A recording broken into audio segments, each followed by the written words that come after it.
Yo! Ako si Zaki at eto na naman ang panibagong episode ng Zaki Reacts. Ang papanuorin natin ngayon ay ang pinag-uusapan sa tournament ng Langit Lupa, Diddle versus Mison. Alam ko marami nag-aabang kay Diddle ngayon dahil nakuha niya ang atensyon ng lahat at ang mata ng mga fans ay nasa kanya ngayon. Kaya kaabang-abang yung mga laban niya, lalo na yung run niya sa tournament na to. Kaya umpisahan na natin at hindi ko napapahabain pa. Present nga pala, shoutouts din RX Panda. Nanalo ng coin toss si Diddle. Pinili niya mauna si Mison. Tig-2 minuto dapat at tournament battle ito para sa Langit Lupa. Pahinga natin unang banat right of way day 2. Mison. Game! Uunahan ko na kayo. Hindi din ako kahusayan sa lengguwahe na Ingles.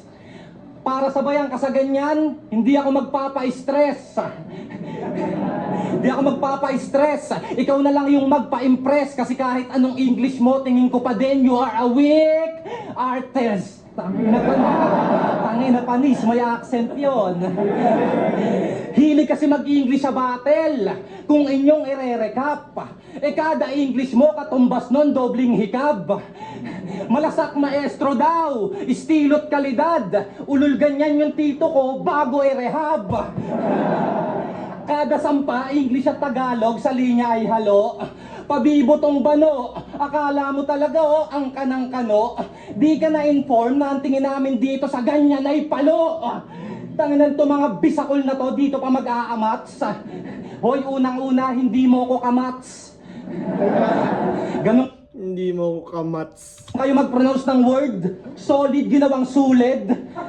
Di ba pambihira? Kaya magtigil-tigil kung di kayang bigkasin ng ayos yung sariling di. Kaya magtigil-tigil kung di kayang bigkasin ng ayos yung sariling wika. Kaya anong didel-didel, tanginan yung mga palipik yung dila. Tapos sasabihin mo pa, mas maina mag-English kasi ang Tagalog hindi ka tangi-tangi. Sa sinabi mo na yon, may isang tanong na sa isip ko sumagi. Di hindi mo trip yung Tagalog. Dahil sa ganong wika, hindi ka makagalos.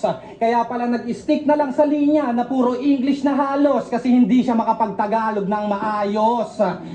Ito'y Pilipino. Napapansin ko nga rin sa mga Bisaya artist, ang gagaling nila mag-English.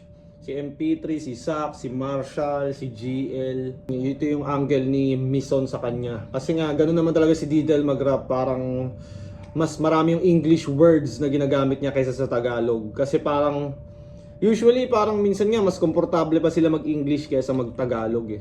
Rap Batelig. Di ba? Pero hindi ko sinabing bawal mag-English, mga pre. Yung I'm born to be part nga ni Badang, pwede. Hoy! Hindi ako natitindihan o nakikipaglaro sa'yo. Kahit nung grain na salt, di kita maintindihan. Nakikitanguna lang ako. Sasabihan mo ba akong bano? Kasi yung linya mo, hindi ko maisip. Pues yung estilo niyang aral, malalagay sa bingit. Kasi magkaiba yung English na natural sa English na pinilit. Hindi lahat yan, gets ka? May bobong nakahalo. Ako di ko rin na-gets yung Vesuvius na vulkan pala. Siyempre, di naman lahat ng mga magigets mo lahat ng mga references or kung ano mang ano, di lahat ng words magigets mo perfectly. May bobong nakahalo, nakikireact Meron bang word na perfectly?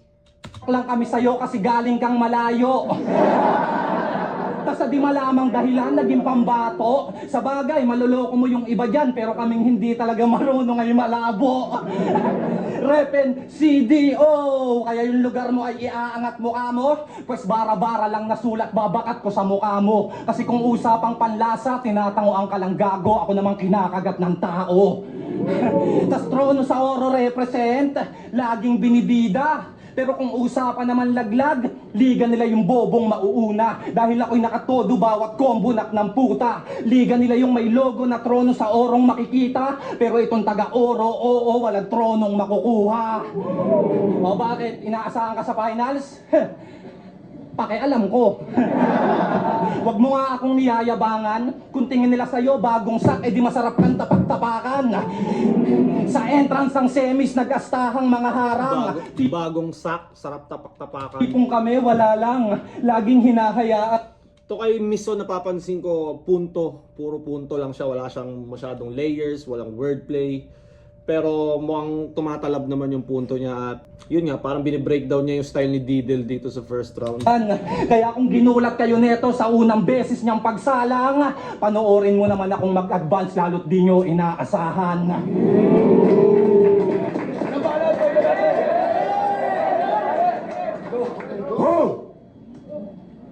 Buong round 1 niya tungkol sa pag-i-English ko. Kaya matik to, taboy. Sa sobrang init ni Vesuvius, pati si Sak Maestro napasahan ng apoy.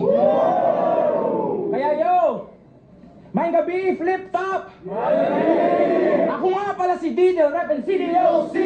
Di nyo pa kilala, but after tonight, I'll make sure your city knows me. Langit po pa quarterfinals. Meron na siya kagad, meron na siyang parang slogan na laging pwede niyang pang intro. Ligpit itong Mison dahil si Didel OC. This comedian wanna be king sa langit. Pues isusunod ko to kay Dolphy. Second nosebleed si Mison. And son, he's gonna be calling me daddy when he snores. I got lyrics and schemes while he got gimmicks and memes. That is how they keep score. Mga skibidi na kilitin yung habol para instant ang reaction and make me seem like a Mga skibidi na kilitin yung habol. big bore. Well, that's true. Because when I spit, delayed ang reaction. Pero pwersa ay pang C4. Y'all are gonna see gore. Because he really thinks it's it. But you ain't a killer. You just a lame clown. Just face it. Mga berso na galing Vicky Bello sa dami ng Phyllis in your damn rounds. Gray clouds, but to rain down. Kasi walang bago sa Joker na to. It's the same sound. Daig mo pa nutritional facts ng chichirya. Kasi walang sustansya pag na-breakdown. Bara-bara battle league you an ape town. Kung sa inyo ganito ang naghahari. Pinag-wordplay ba naman ang decision at sisdi? Yun, tangina ang sobrang funny. Boss, dito pwede pang main event kahit undercard. Barahin nyo to sa labi. Kasi ang langit lupa pang cream of the crop habang ito, bata na may gatas pa sa labi. Kaya idol froze at plasma. Saan si Boss Plus? No offense pero shame. Judging nyo ang lame. Y'all claim talo si Boys Loot cause it's lyricism over jokes. Pag batter up ang game. But damn, ba't nakalusot tong dehydrated brain? Ain't that fucking insane? Lalo na't pen game namin parang birthday mo while tumatanda. It just ain't the same. Bakat no flame ang humor mong pang knock-knock. Daig, ano ka, saksi ni Jehovah? Well, I got that wisdom ni Yoda, work ethic ni Eiichiro Oda, at swag ni Yang Hova. My last battle should have told you, I got quota boss na lumalagpas sa quota. Habang round Ooh, I got quotables na lumalagpas sa quota. mo parang termino ni BBM. We're just waiting till it's over.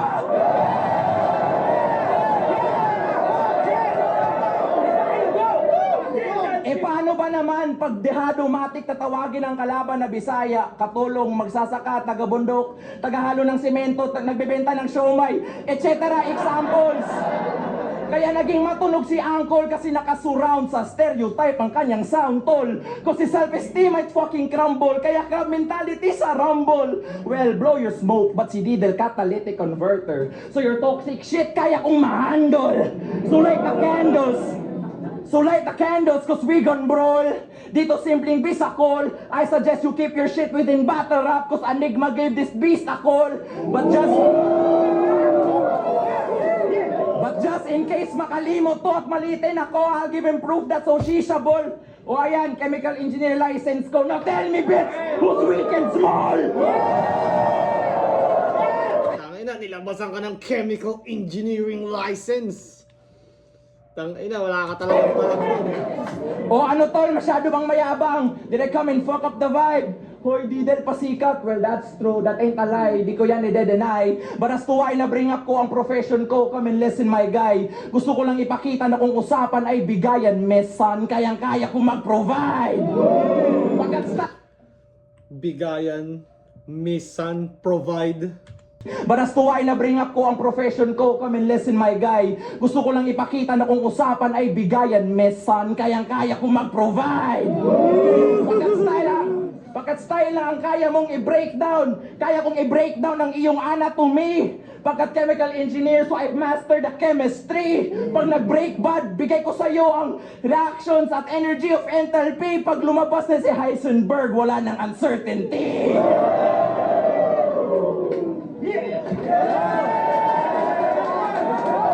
Sige, bawian mo ya. Labas mo yung PhilHealth ID mo. Pantapat dun sa chemical engineering ID niya.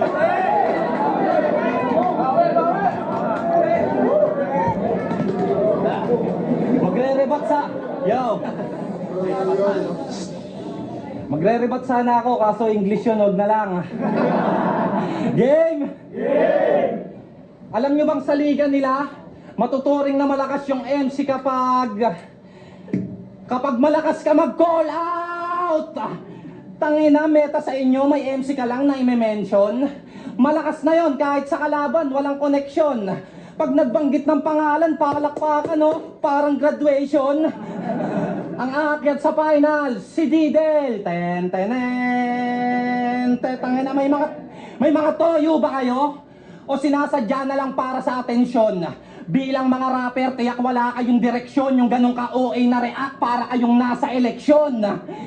Ginawa niya din dito yon. Atras ka konti pare ha. Ginawa niya din dito yon. Sabi niya kay Kulas, ang gusto ko makalaban na Japanese ay si Jabo. Para makuha yung crowd, yung paraan mo ang pangit. Sa kampiyon ng Luzon, sa sabit, basta may pangalan, idadawet, hanep. Gusto mo pala makalaban si Jabo, edi sana nagpalipat ka ng bracket. Kaya ang mapabilib mo ko, nako dehins. Kasi magko-call out ka na lang yung natalo pa sa elims. Yun ay sobrang wex na atake. Gusto agad tumalong kay Jabo, parang di kami kasali. Ang ganda nga sana nun, no? Jabo versus Didel. Parang similar nga yung style nila sa paggamit ng English phrases. Pues gawin mo na lang, hindi yung marami ka pang sinasabi. Makalaban mo man si Jabo, tinitiyak ko na hindi yung sa ahon mangyayari. Wala namang problema kung ang mag-semis, ikaw ang kanilang napili. Kahit underdog tingin, kumpiyansa ko'y mananatili. Kung nakampante ka agad, malaking pagkakamali na iniisip mo yung job, yung pang-knockout, hindi. Taas ng tingin sa sarili na itong taga-Cagayan. Porket na-review na siya ni Jonas, Cripley, Pistol, Shernan. Kaso sim result yung apat kasi hindi rin nila maintindihan. Di ba? Kundi pa nila ibabak ng 10 seconds. Kundi pa nila ibabak ng 10 seconds, sa linya mo wala silang kaalam-alam. Para magets, replay lang yung paraan. Nasa live tayo. Paano ba yan? Mawawala na yung respeto mong kaban-kaban at sana judge sila ngayon para meron akong laban-laban. Mga bobo! Yun ang intindi niya sa hindi nakakaintindi sa kanya. O di ikaw na marunong, lahat ng nagre-review ng battle dyan, aamin. Ang malaking tanong, pag live, naiintindihan ba namin? Yung 1 hanggang 3 lines siguro. Tapos back ulit ng konti para magets yung dulo. Ibig sabihin, sa review ka lang nila naaabot. Wala ka nang maluloko. Kaya mananalo ka lang sa akin kung pag-upload nito, tsaka lang sila boboto. Tapos ikaw na yung susunod na sak maestro. Grabe na talaga. Eh di mga 2 battles mo pa niyan, magsasyabo ka na.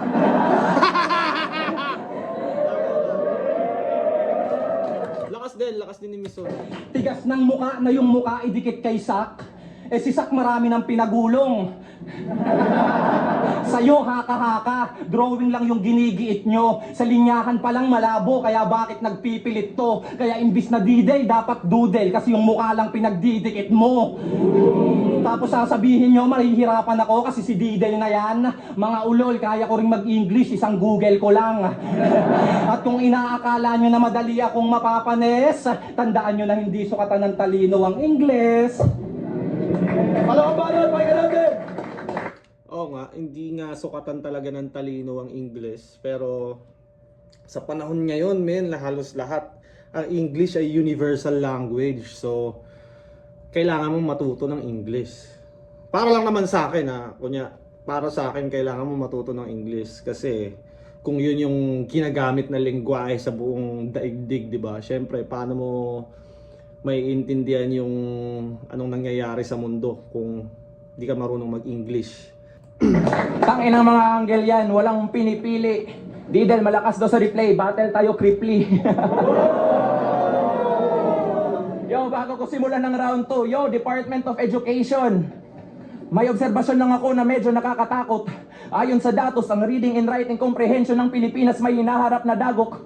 Currently, nasa 70%, but in the future, baka sa higher score, hindi na tayo makaabot. Makasapot, ang kabataan sa kabobohan ay nabalot. At yung iba, ayun, sa flip-top nakakapasok. Tangina, nilabasan ka ng chemical engineering ID plus tinawag kang bobo at walang alam mo yun, tangina. Salot ang kabobohan mo, Mison, at kitang-kita nung si Saf ay katapat. Sabi ba naman, mga taga-Samar daw, mga mangkukulam, ha ba Brad? Baka mga taga-Sikihor siguro, hindi naman sa nilalahat. Nilalahad ko lang na kung gusto mo makakita ng black magic, ako'y nagagalak. Naialay itong manok ng marabara para mga barang na construct maging pundasyon ng battle rap. Baka di mo malilinlang ang isang authentic na lyricist, yeah, basic. Sa galing ng laro ng mga salita, mga bara pwede pang Olympics. Imagery, hip-hop, classic, ala slick Rick. Abang sa'yo, mga Stolympics. But they say this bitch a heavyweight. Baka naka-Ozempic. Cause ain't no antiseptic wiping the illness when I get to Ozempic, di ba? Parang pampapayat siya. Pick! They say this bitch a heavyweight. Baka naka-Ozempic. Cause ain't no antiseptic wiping the illness when I get to ego tripping, yo. Weak old kittens while I'm that bisaya wong animal who's a threat to any ecosystem. CDO golden child, but you see no bling blings, only KO written. Cause if we're talking minor leagues, Enigma knows Oro is the spot to be gold digging. Oh, look at him thinking. Ayaw niyan sa English, di ba? Kaya magre-rebat yan, magiging makabayan at balimbing. Hoy, Didel, magtagalog ka. Sige, tol, sabihan ko rin ang konstitusyon ng Pilipinas mag-adjust ng palihim. But honestly, I don't give a fuck what y'all think. Cause I am him. Sagot ako ay ihambing. At I am him! ako titigil mag-Ingles hanggat considered pa na classic ang kaleidoscope ni Francis M. That's why you sicken me, proud na ignorante. Sa nakuha mo ang punto, di ka marunong mag-Ingles ha? Tangina mo, kailan ka matututo?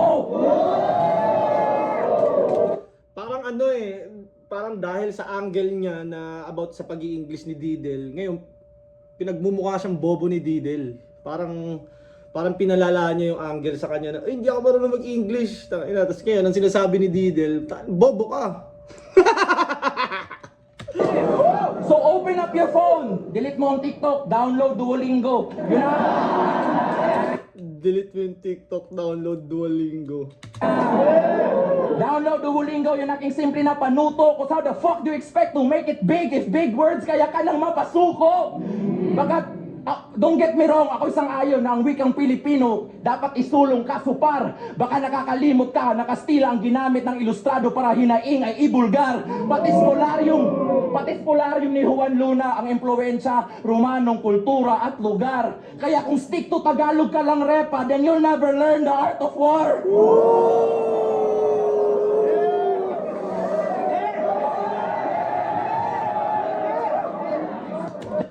Actually, okay din naman yung angle ni Mison about sa pag-i-English ni Didel. Wala namang ano dun pero parang nababaran, alam mo yun, masyadong nababad na English na English hanggang sa parang sa second round ginamit niya rin ata. Parang ibang pagkakasabi pero same thought na hindi ka maintindihan, na hindi meron lang siyang mga ilan-ilang reference na kunyari yung Vesuvius nga hindi nagets ng lahat. Pero nagigets namin siya. Nagigets siya ng mga tao. At maraming, alam mo yun, nasa na tayo Kumbaga, parang pangalawang lengguwahe na nga natin yung English At lalo na sa battle rap, halos karamihan talaga gumagamit ng English words. That's why Didel is polished, a prophet acknowledged with higher form of knowledge. The topic of discussion as I impress and astonish you with my flow in my pockets. The optics of the apocalypse ever since I was a novice, about to blow beyond the tropics. So by logic, if you want prophet, enigma, you know who to call if you bring back tectonics. At sa DepEd, sana nakita nyo to at maalarma. Ang sistema need i-reconcile. Kung tinuruan nyo sana ng mabuti si Mison, baka sana hindi siya namatay. Kaya update nyo curriculum, suportahan ng mga guro and find better teaching styles. Pagkat napag-iwanan tuloy itong bata dahil sa pulisiyang No Child Left Behind. Fucking time.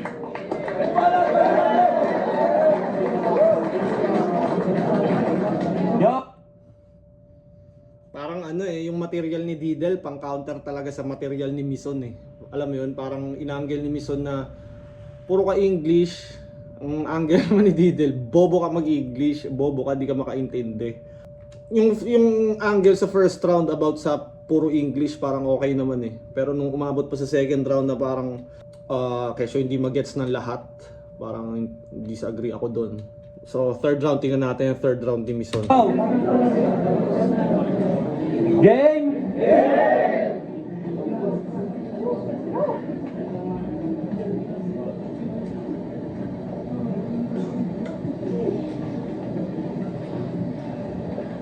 Hindi to choke ah. Nag-i-input lang ng combo para magkakuma rin.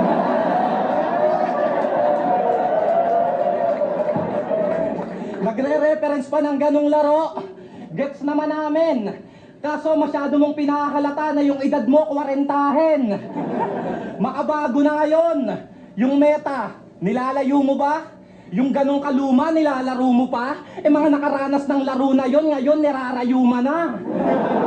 Real talk. Pumatok daw kasi sa masa. Kaya akala mo kung sino siya. Kinagat lang naman sa flip top yun kasi ibang MC dito, tito na. Namiss lang yung kabataan nila. Kaya nakuha kang abutin. Nag-fake choke pa si Gago, nagawa tayong lituhin. Pero di dapat punahin, pinatunayan niya lang na kahit pa 40 na, di makakalimutin. Oo na chong, yung Akuma Raging Demon mo ang lakas. Nag-input ng combo si Unga, sabay nakipagparamihan ng Jayco kay Kulas.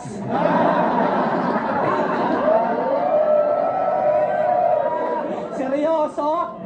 Nakipagparamihan ng Jayco. Parang alam ko yun sa last battle niya na mas sinabi ni Didel na mas marami daw Jayco sa kanila. Gumaganong ka pa, gusto mo lang pala ng donut? Basura! Dapat bago bumatel, kumain ka muna. Dapat bago bumatel, kumain ka muna. Ang hirap kasi sa'yo, pag gutom ka, nilalabas mo si Akuma. Ano, magre-rebat ka? Na kahit walang donut, ako yung kakainin mo ngayon. Bading! Sa ganung linya mo lang din ba ako mamamain? Ang maganda kay Mison, entertainment-wise, nakukuha niya. Kumbaga napapalanding niya yung mga punchlines niya.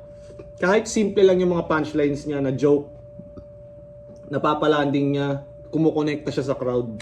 Porket 4 Jayco sa inyo, yung mga tao ang hahangin. Sige, isigaw mo sa Manila kung yan ang iyong hangarin. Pinatunayan mo lang na sa lugar nyo, bihira kayo nung makakain. Ganto yung big fish yung tinuring. Ang weird ng atake, hindi pang pinali. Kasi kung usapang Jayco, yung sakin walang donut na kasali. Pagkat yung Jayco pangawit sa big fish yung sinasabi. Big fish, masyado kang kampante. Pagkalaban, komedyante, basic lang daw makaabante. Kala ko ba matalino ka? Ba't sa estilo mo lang yata binase? Maraming magagamit na arma sa pakikipagdebate na dapat balanse. Kaya kung puro English ka lang pre, Tanga na, bumalik na naman sa puro English na naman. Parang tangina. Ganda nung start. arma sa pakikipagdebate na dapat balanse. Kaya kung puro English ka lang pre, masasabi kong sa kabilang banda, ganun ka ka-ignorante. Ano, hindi pa ba natin ramdam? Nagmumukha siyang matalino kasi nagre-reference siya ng siya lang yung may alam. Kagaya nung Vesuvius, Vesuvius ba yun? Tangina, vulkan lang yung sa Italy. Dito nun. May MC ba ditong taga doon? May MC ditong bumatel na ron? Wala. Di nagsasayang tinta, nakakaloko lang sa tenga.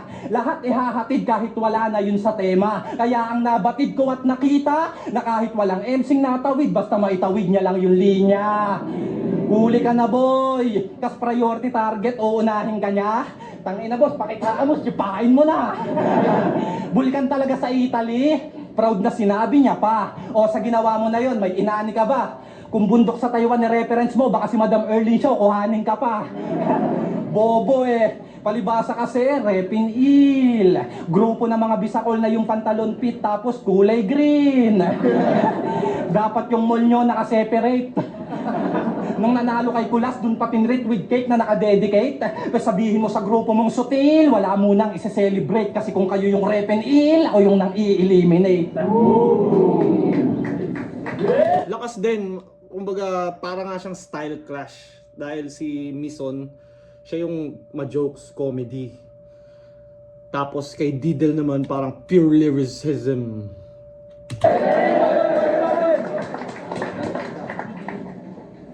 Tangina, yung relevancy ng pagiging priority target, yun ang kanyang angle as I can see. Kung di talaga ako effective, bakit 6 ng Mindanao MCs na bumabattle sa event? Oh well. I give credit where credit is due. And honestly, Mison, deserve mo ng palakpakan. Pagkatulad ko, ilang taon ka rin lumaban sa underground kahit walang karangalan. Mga di ginagalang noon hanggang sa naging gold medalist sa local na galawan. Ang pagkakaiba lamang ang ma-prove na ang tunay na ginto, hindi kinakalawang. Pagkat nakasanayan ni Mison, personalan at pagbabanggit pangalan kahit pathetic na. Mga linya na pasabog na damay inosente daig paggera ng Israel, Amerika. Mahina at papet. Fuck genocide! Mison, personalan at pagbabanggit pangalan kahit pathetic na. Mga linya na pasabog na damay inosente daig paggera ng Israel, Amerika. Mahina at papetics ka sa karma, sana ready ka. Kung shock value lang ang habol, pwes ang taga-trono magiging silya elektrika. Kasi di ka nag-iisa as an MC, I understand. The desire to perform in spit sick. Kahit minsan nagiging pilyo na, we just wanna prove we got that big dick, oo. Bayag lang ang bit-bit. But let me warn you first before we get into some deep shit. Kasi boss, pag dinamay nitong komedyante ang pamilya ko, sorry na lang, barama turn to Will Smith. Cause what the fuck you... Dinamay nitong komedyante ang pamilya ko, sorry na lang, barama turn to Will Smith. Cause what the fuck you gonna do kung... Pag dinamay yung pamilya ko, I'm turning to Will Smith. Dahil nga si Will Smith, di ba, sinampal si Chris Rock sa stage dahil nag-joke si Chris Rock about sa health condition ni sino ba yun? Jada Pinkett. Tama ba? Jada Pinkett ba pronunciation ng pangalan nun? Tapos meron siyang alopecia, yung parang alopecia, parang nakakalbo. Tapos umakyat si Will Smith sa stage, tapos sinampal niya si Chris Rock ng walang kaabog-abog. Pero tangina, tolongges din si Will Smith doon kay Jada, no, 'di ba? Parang lagi siyang tinotolongges ni Jada na parang mas mahal niya daw si Tupac. Hindi naman daw talaga niya gusto si Will Smith. Tapos si Will Smith naman parang nagpapaka Captain Save a Ho. ang nanay mong si Debs, idamay ko sa combat. What the fuck you gonna do if ang mga anak mo na si Prince at si Baron i-mention ko in cold blood, can you hold back? Pero joke lang yun. Hold that thought. If that's a line, I don't wanna cross that. Na-mention lang sila para pag na-aksidente si Mison, kilala niyong emergency contact. Ombak ang precision ng kaliwete pero iwas inosente sa lente. Pagkati po pwede ang pagputapeting paghahanda when I cook matik na al dente. Lengthy discussions not needed cause I'm more dope than rocks na nakapakete anak ng teteng. Teka pa, Gcash lang saglit kasi sa right of way may na-aksidente. Kasi Putang ina, akala ko magbabasa eh. Tangina ko nagbasa siya, sira na all 3 rounds. Akala ko magbabasa talaga, tangina. Kasi, habang si Jabo at Boys Loose naging battle of the night, nakichismis ka lang. Habang si Ivor at si Sisik nag-angasan with their mic, nakichismis ka lang. Habang si Blitzen tinawag si VLD na pathetic, nakichismis ka lang. Habang si John Delo tinawag si Boss na Eric, nakichismis ka lang. So everybody did their best to rep the underground, nakichismis ka lang. Habang si Didel first battle, laging talk of the town. Habang ikaw, nakichismis ka lang. Kaya heads up, yung mga pangalan na mentioned earlier, gawa-gawa lang yun. Pagkat ang technique na yan, old and sour. Oo, estilo ni Mison, nakaka-piss off, kaya makakatikim to ng golden shower. Leave this bonjing devoured, pang poultry ang power, pagkat oras na para umusbong ang oro, while it's your fucking golden hour. Cause I always spit fresh, kaya si Enigma naka-stank face. While you got halitosis. Pag sinuntok kita sa ribcage, tatagilid ka at magmumukha na merong scoliosis. Cause I'm the dopest. Scoliosis. Magaling mamasa, parang Nikola Jokic. Crossover mo, parang kay Tito Jovic. Oh, this MC, habang wordplay mo pang otits. At kung usapan lang ay bars, yo, fuck a writ of habeas corpus. Pagkat ang modus mo is the incarnation of lyrical stagnation, dude, you need some help. Kung di na kayang mag-innovate, mag-emulate, then maybe it's time you left. But who the fuck am I guess? Go do your thing, cause what the hell? Magbanggit ka lang ng mga pangalan, bitch, while I make a name for myself. At last, Magbanggit ka lang ng mga pangalan while I make a name for myself. Friday, nag-guesting to sa isang radio show. Wow, si Mison di na maabot. Isang oras lang in-interview kung saan nakatitig lang siya sa sahig at mukhang inaantok. At bago sila matapos, tinanong siya, anong feeling na matalo? Aba si Gago, utal-utal at sa mic para bang takot. Sige lang boss, pag-guesting ka ulit kasi at least ngayon alam mo nang isasagot. Fucking time! Left up, right of way, day 2. Para sa Langit Lupa Tournament, Didel versus Mison. Mag-iayos 5 beses para sa kanilang pareho. Sobrang solid na laban na yun, pero ang boto ng hurado 5-0. Mag-iayos tayo lahat para kay Didel. Kumbaga, para siyang style clash. At yung kay Mison, parang mas ano pa nga, parang may mga rounds pa nga na mas mahaba yung reaction time niya. It means, yung ginagawa ni Mison, mas kumokonekta talaga siya sa crowd. Mas, alam mo yun, mas napapalanding niya yung mga jokes niya kahit simple lang. Kay Didel naman, kumbaga, mas quality yung lyrics ni Didel. Mas, alam mo yun, mas pasok din sa panlasa ko. At obviously, pasok din sa panlasa ng judges at tao. Kaya parang na distansya ni Didel yung sarili niya sa pamamagitan ng quality ng sulat. Pero kumbaga sa reaction time, halos parang lumamang pa nga si Mison sa third round. Pero yung quality talaga ng sulat, doon sila nagkakatalo. Feeling ko lang naging flaws ni Mison is masyadong bumabad doon sa puro ka English. Na parang naging kabawasan na rin sa kanya yun, na parang kailan mo, hindi ka kasi makaintindi, kaya para sa'yo hindi wakto, hindi ka makaintindi, parang ganun. Anyways, good battle overall, ang lakas ni Didel. Sino ba sunod na kalaban na ni Didel? Si Steven na ata, no? Dahil nalaglag nga si Baltz. Inaabangan ko pa naman si Baltz, hindi ko rin in-expect na malalaglag siya sa pangalawang beses na pagsalang. Ganda rin sana nun, Didel versus Baltz. Pero yun nga, battle rap to. Kaya expect the unexpected talaga. Di mo malalaman kung anong pwede mangyari. Di mo alam kung gaano kaganda yung preparation ng bawat MC. Kaya yun, malupit pa rin. Malupit na battle overall. Anyways, hanggang dito na lang. Syempre, shout out Floodway Hustlers, Crown Manila, Baby Jack Apparel, Accents, sa lahat ng mga brand na sumusuporta sa atin. Maraming salamat. Syempre, salamat sa Flip Top sa pagbibigay ng mga malulupit na laban. Kita-kits sa mga susunod na event at susunod kong na videos. Maraming salamat. Palagi niyong tatandaan, I love you all.